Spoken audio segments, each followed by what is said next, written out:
นทางบ้านข่อยเนาะบ้านน้องสโนเมืองจำสักแขวงจำปาสักเนาะซอปปลาวหนทางก็เป็นแบบที่เห็นเลยเนาะพี่น้องฝนตกแห้งออกบ่ได้เด้อสบายดีพี่น้องสิบุญสุขเนาะมื้อนี้ก็สิพาพ่อแม่พี่น้องไปเบิ่งถนนทางบ้านข่อยพี่น้องในก็สิไป ซื้อเขาปลายซื้อห้ำมาเกลือเป็ดเนาะพาเบิ่งถนนหนทางนำบ้านคนนี้เดี๋ยวใกล้ๆนี่เอาออกไปเนาะมันไม่สิเป็นจังไดฝนตกมาเมื่อคืนก็ตกว่านี่ก็ตกวันนี้พี่น้องไปเบิ่งน้ำกัน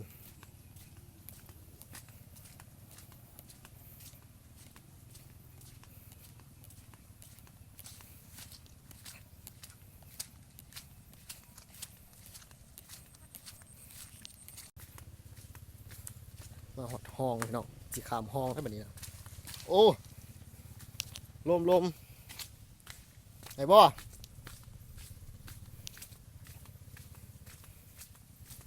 ทางหยาดน้ำห้องได้พี่น้อง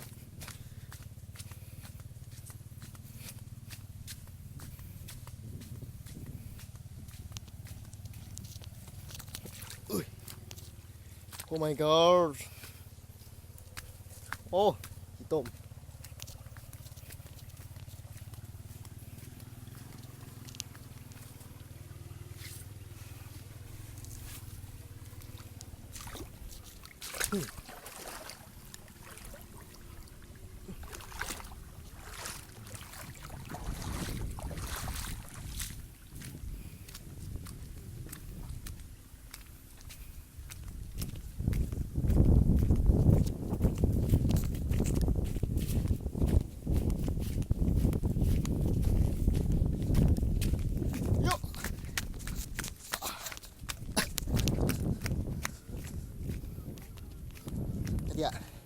มันไปหาเพื่อนกูดิเด้อหาพี่น้องวันนี้เขาสิไปซื้อของเลยน้องเนาะต้องไปน้ำกันกระเตียเนาะเดี๋ยวก็เนาะเอาเงินบอกกูถ่ายเด้อเด้อตายพี่น้องน้องกัน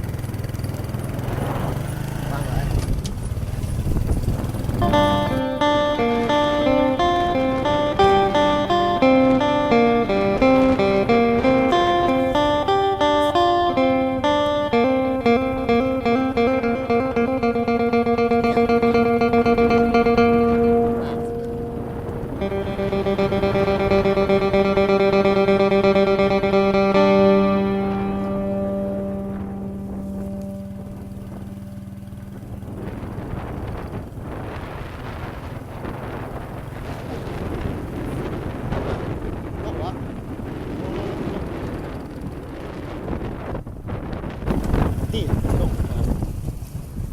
ไปถ่ายจูโบทางน่ะไปกันจูโบ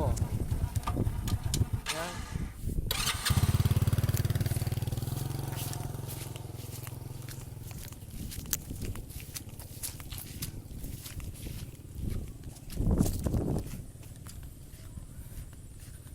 ภาพบรรยากาศทุ่งทางไปหนองบ้านเฮา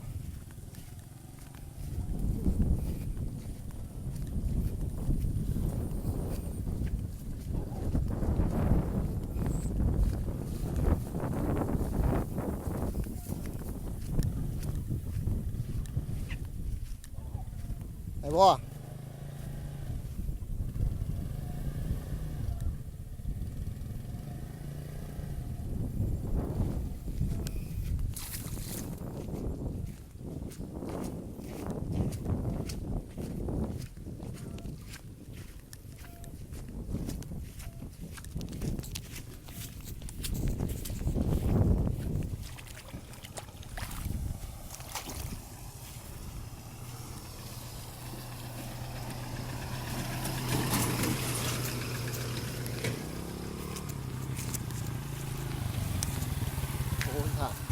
ถ่ายขนาดน่ะ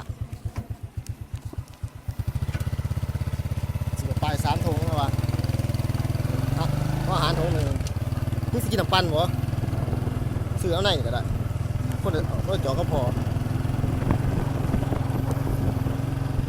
พาส่งบรรยากาศเนาะ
ศาสตร์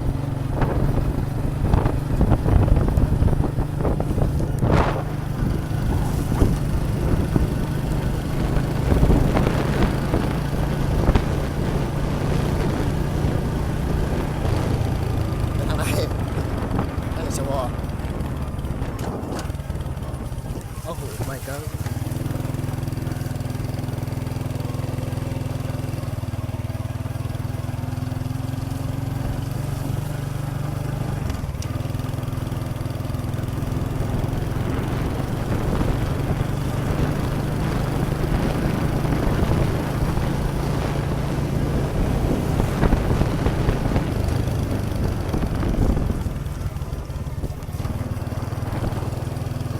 เรียกไว้เด้อ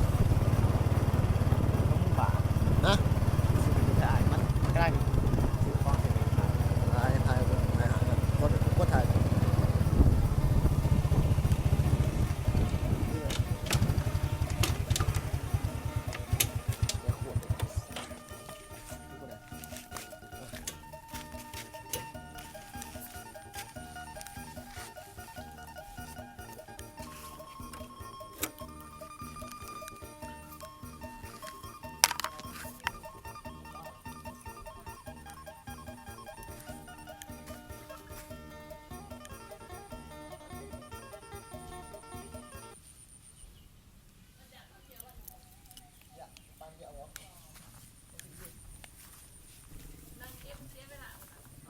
ถ่ายตัวเองลงไป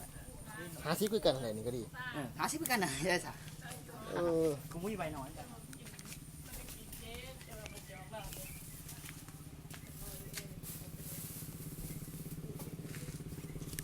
โอ้มันปันแล้วอันเดียวสองหัว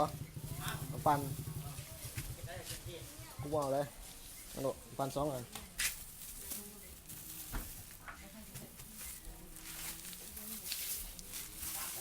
สามเอามาโดดสามก่อน มันใส่ที่ยังมันรถอยู่จอด โอ้ยโอ้ย ดูสิว่า ว้า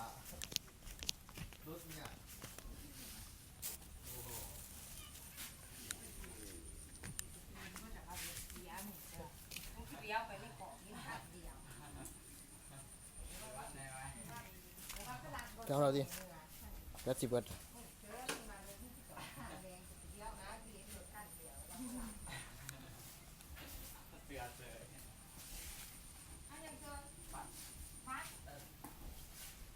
รถมึงเป็นอย่างเซิน หัวเราไปโกกมองไปโกกพ้นชิมาเลย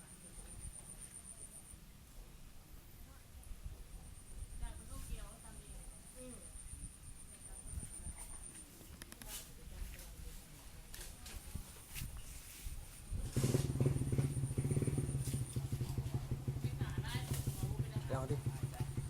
สิบไม่เอาตีเงินทอนดอก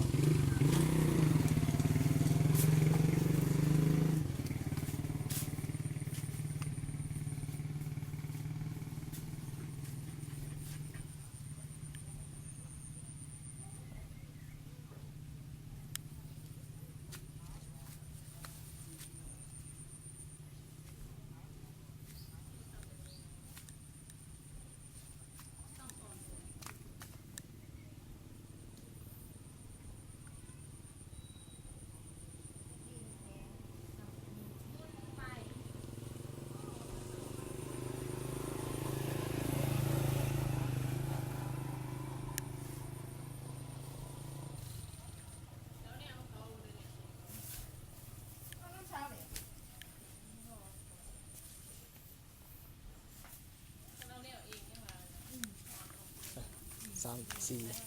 สามโหดแดดก็คนที่โตคน ฟันโต๊ะสองฟันโต๊ะเลยกูยูโรศัพท์ขมลังยูโรศัพท์มากอย่างนี้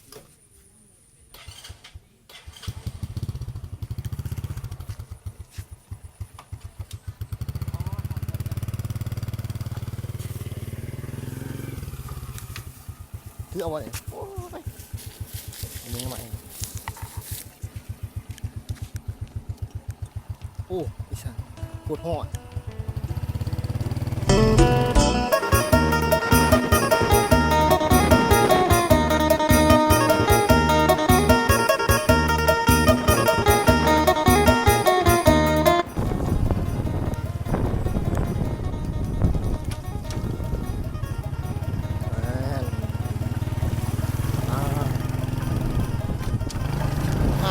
โอ้ยโอ้ยโอ้ยก็สิจับไปสิไปพี่น้องเนาะพาพี่น้องส่งบรรยากาศตรงหน้าคอยขี่นะที่เมื่อได้ในทางเลยนะเนาะส่งบรรยากาศถนนทางบ้านคอยเนาะบ้านน้องสโนเมืองจำปาสักแขวงจำปาสักเนาะซอปปลาวหนทางก็เป็นแบบที่เห็นเลยนะพี่น้องฝนตกแห้งออกมาได้เลย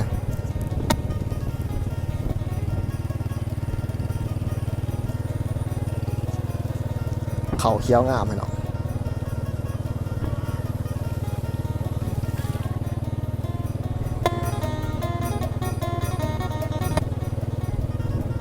โอ้ยตลาดเด้อเห็นเขาแรงแรงขึ้นยามแรงมาได้เด้อต้องเขาแข็งคอแข็งโดดคือกรีไปเลย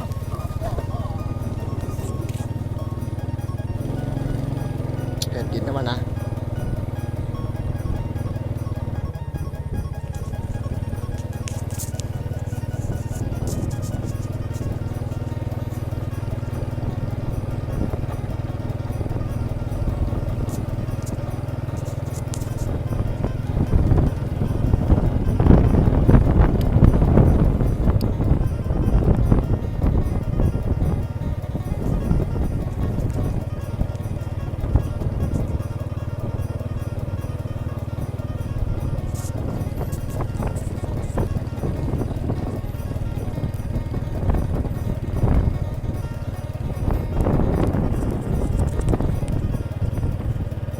จอดหาภาคไปนะบ่ไปงานน้ำเมืองเลย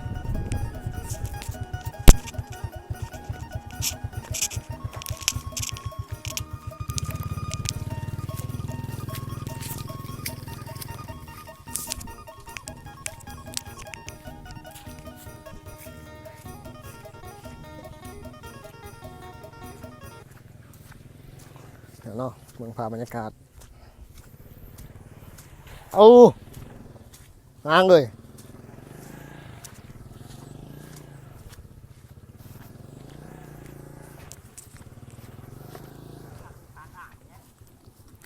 ฮะ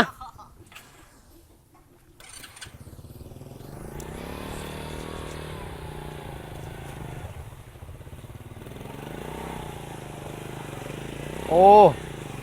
รถทางเลยกดเปื้อนเลยพี่ฮะ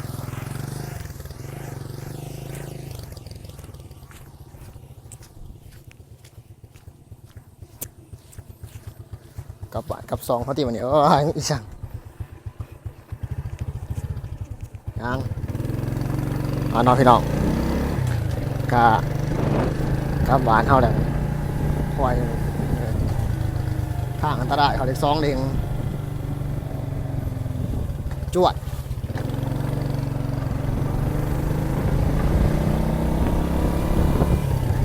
น้ำคอตากูด้วยเว้ยผู้เดียวขี่แล้วนะจะขี่เดียวน้ำหัวจะขี่ไว้เนาะก็คือสิทายพี่น้องเบิ่งซ้ำนี่แหละบรรยากาศต่ำไปซื้อของเนาะวันนี้มันไม่ยังไรเนาะไปลองจอดดิเฮ้ยไปมันยังไรเนาะทางโกนเนาะเขาเที่ยวตัวนั้นนะเขาเที่ยวตัวเรื่องอะไรตรงนี้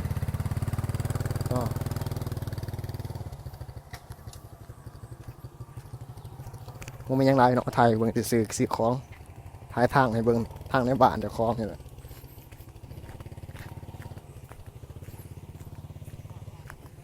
ขอบใจทุกคนที่เข้ามาเบิ่งเนาะฝากของไว้ไม่คลิปหนาพี่น้องว่าจะมียังมาถ่ายเบิ่งอีก ซื้อเขาวปลายแล้วก็ซื้อของมากินเด็กหน่อยพี่น้องเนาะบรรยากาศฝนหยุดตกมื้อนี้บรรยากาศเย็นๆน้ำหองแช่น้ำตะกี้กูมาตรงเหี้ยกูจอดรถล่างนี่แหละกูมือ น้ำผู้สูบมันลม ตะกี้ก็ลมแท้ข้างในลมข้างในฮะนอนเห็นเนาะไปโอ้ย ตะยานเถอะวะบอกกันมาคลิปหน้าพี่เนาะสำหรับคลิปนี้จบเพียงสำนี้เนาะเบิ่งแล้วเอาเตียรถคำน้ำก่อนโอ้เพียงทอกับรูปทอไปโอ้